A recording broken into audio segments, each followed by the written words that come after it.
Eh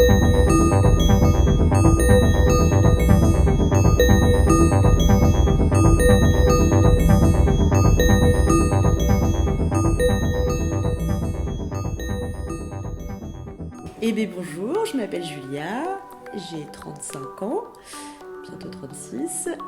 J'ai deux petits-enfants, j'habite à Beaulon depuis 2 ans. Je suis toute nouvelle par ici. J'ai repris la ferme, une ferme de maraîchage diversifié et bio qui était déjà en maraîchage depuis une bonne quarantaine d'années. Et puis voilà, et donc nous on s'installe ici petit à petit, on est en train de monter une ferme et un lieu de vie.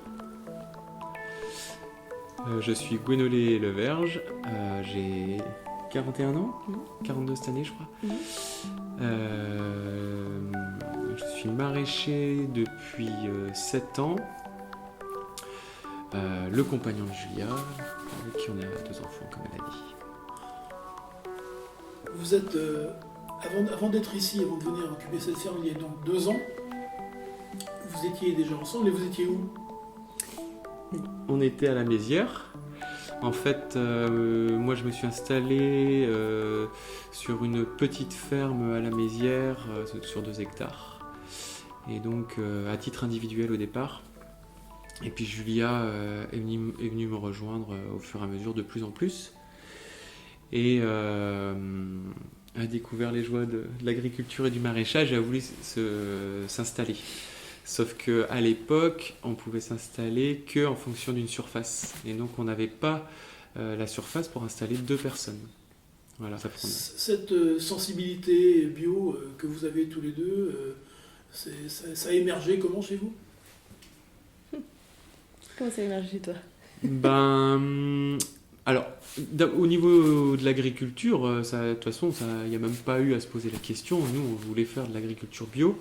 Alors pourquoi bio? Alors je pense que déjà moi j'ai été éduqué dans un climat où on mangeait bio, alors pas forcément 100% bio, etc. Mais mes parents étaient sensibilisés à l'alimentation, à la nourriture, etc. Et puis en grandissant, moi j'ai toujours été attiré par l'environnement, enfin la nature, etc. Donc c'était une évidence quoi. Enfin, y a même pas on s'est même pas posé de questions quoi. Et toi, Julia?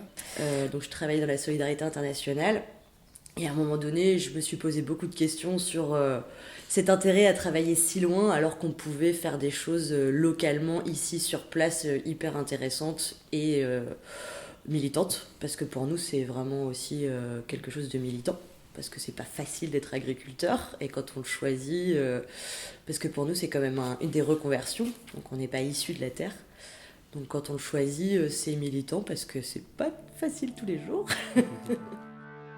D'où es-tu originaire? Donc moi je suis normande expatriée en Bretagne comme beaucoup. Donc j'ai grandi dans le petit port de Honfleur, qui est assez connu. Maman prof, papa autodidacte. J'ai fait pas mal de choses différentes avant. J'ai travaillé, enfin moi je viens du développement local.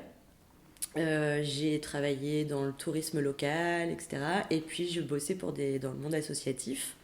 Et donc je travaillais dans une association de solidarité internationale, notamment pas mal en Afrique, au Togo, où je développais des projets, notamment agricoles, pour essayer de créer des revenus locaux aux structures sur place, des structures d'insertion envers la jeunesse, des orphelinats, etc. Voilà, donc il y avait déjà un petit peu d'agricole. Guénolé, voilà. Tu viens d'où toi? Alors moi je suis finistérien, je viens de Landerneau. Donc mon père il a fait une carrière de kinésithérapeute, ma mère était institutrice. Moi j'ai fait un cursus classique, ensuite je me suis orienté vers l'animation surtout, l'animation près d'enfants, tout ça. Et ensuite, j'ai surtout travaillé là-dedans, je ne me suis pas vraiment formé, et ensuite j'ai passé le diplôme d'éducateur spécialisé. J'ai travaillé à peu près 10 ans en tant qu'éduc. En finissant ma carrière, quand même sur les 5 dernières années, j'ai fait principalement de l'insertion. et j'ai fini en faisant de l'insertion dans le cadre d'un jardin de cocagne. Par le maraîchage. Par le maraîchage, du coup. Aujourd'hui, vous êtes arrivé à Bollon, vous êtes installé depuis 2 ans. Ouais. Qu'est-ce qui se passe ici depuis 2 ans? C'est la galère. C'est la galère. C'est la galère. Non. On a... En fait, on n'était pas dans le cadre d'une installation classique où on s'installe, on commence la production, on vend. Là, il a fallu continuer de produire et rénover la ferme. Et donc depuis 2 ans, en fait, on rénove la ferme, donc on travaille énormément, en plus de la production de légumes, à construire une structure.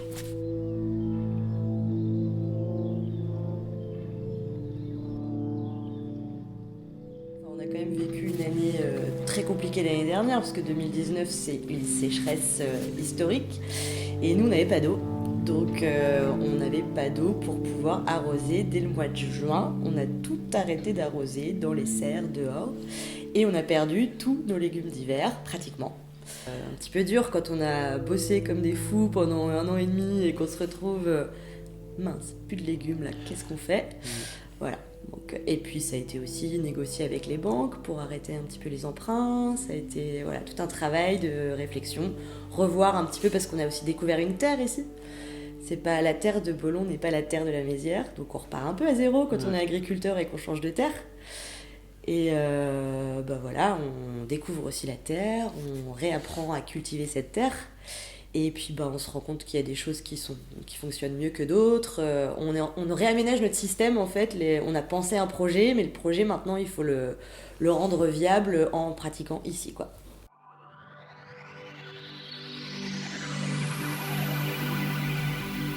Alors, on vend quand même en local, mais on vend beaucoup à Rennes.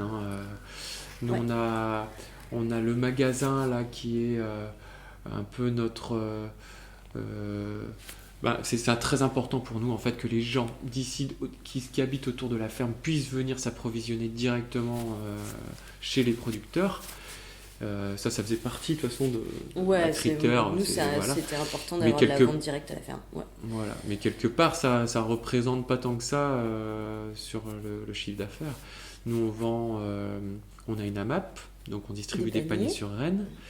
On travaille avec Brin d'Herbe, magasin de producteurs, avec Biocop. Avec les Biocop de Rennes. Voilà. Et on est associé à 2 collègues maraîchers. Et on distribue d'autres paniers sur Rennes. C'est le système est un peu différent d'une AMAP. Et on a une place au marché des Lys. Voilà. Et le magasin, ça représente une 50aine de familles par semaine. Et puis, c'est les gens de Bollon, de Saint-Urial, de Gauvin, jusqu'à Tréfindel. On a aussi du pain qui est fait ici. On a 2 boulangers différents qui sont là. On a les volailles de Guignin, les œufs de Bréal, la bière de Plélan, les tisanes de la voisine. Si j'ai pas un légume, j'appelle les collègues. On se fait de l'échange de légumes pas mal. L'idée est complètement... Les galettes aussi. Le fromage.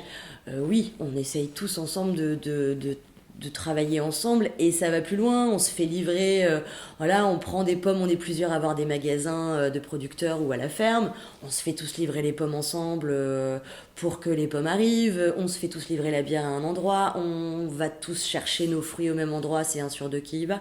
On travaille énormément en bonne intelligence en réseau pour simplifier les... En fait, on a récupéré les stolons, qui sont des nouveaux fraisiers qu'on poussait sur les fraisiers, qui ont été plantés l'année dernière, parce qu'on fait beaucoup de fraises ici.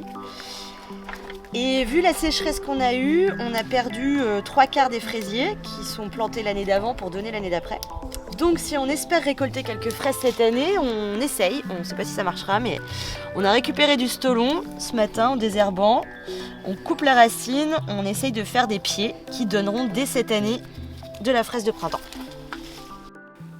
Comment est-ce que vous voyez, vous, votre avenir, justement, dans les années qui viennent, pas simplement l'année prochaine, mais dans les 10 ans? Est-ce que pour vous, la voie que vous avez choisie, vous êtes persuadé que c'est la bonne voie et que en fait, petit à petit, tout le monde y viendra dans les circuits courts, l'entreprise locale, le bio, etc. Ou vous pensez que c'est encore quelque chose pour laquelle il va falloir se battre? Alors, il va falloir se battre pour la bio, etc. Parce que pour nous on pense que c'est vraiment l'avenir et puis vers là qu'il faut aller. Il y a beaucoup d'autres personnes qui vont aussi qui vont arriver en bio, mais qui vont garder le schéma traditionnel, les mêmes systèmes, etc. Qui vont faire de l'industriel. Ouais, voilà.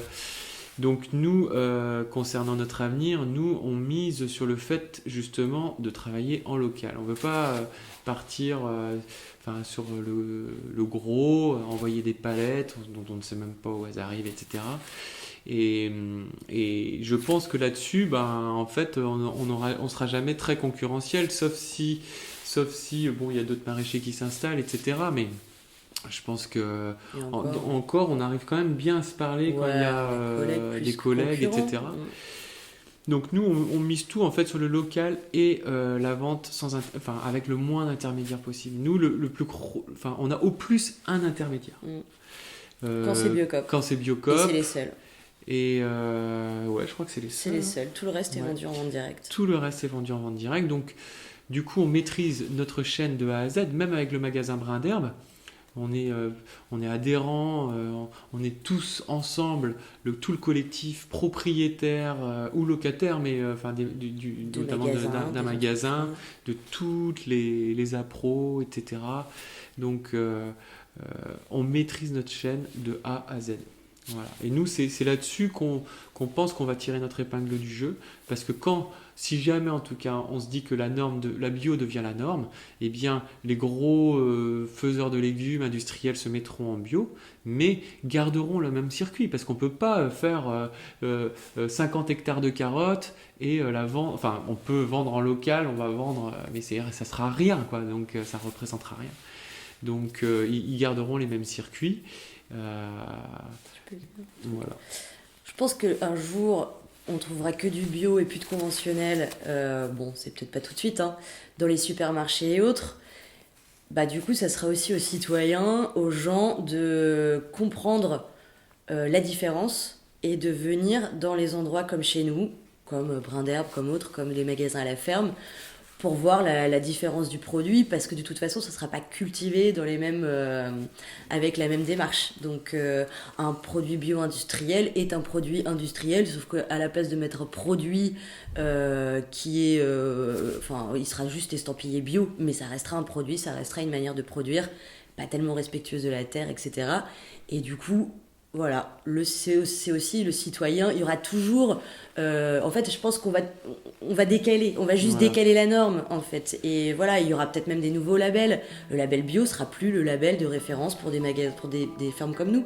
Il y aura un autre label qui dira, voilà, ici c'est bio, mais aussi on respecte le social, une certaine éthique, etc. Enfin, voilà, on ira plus loin dans les normes. Pour que l'industrie arrive en bio, de toute façon, le cahier des charges, il va se simplifier.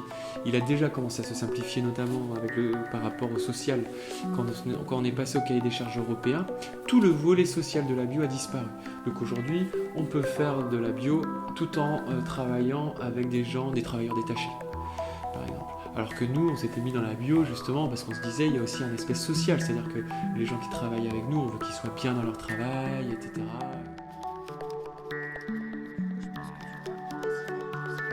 Quand on est arrivé là, on a bien vu qu'il y avait un passé, une vie locale importante. Thérèse et Bernard, il y a eu des choses ici. Les gens ont tous leurs anecdotes sur le chantier qu'ils ont fait ici, ce qui s'est passé ici. Donc oui, il fallait aussi un petit peu relever ça. Nous, on est super contents. Enfin, moi, j'aime beaucoup ce moment du jeudi soir où moi, c'est mon moment social de la ferme, en fait. C'est mon moment que j'aime bien parce que je rencontre les gens, je suis directement avec eux, puis on cause, quoi. Donc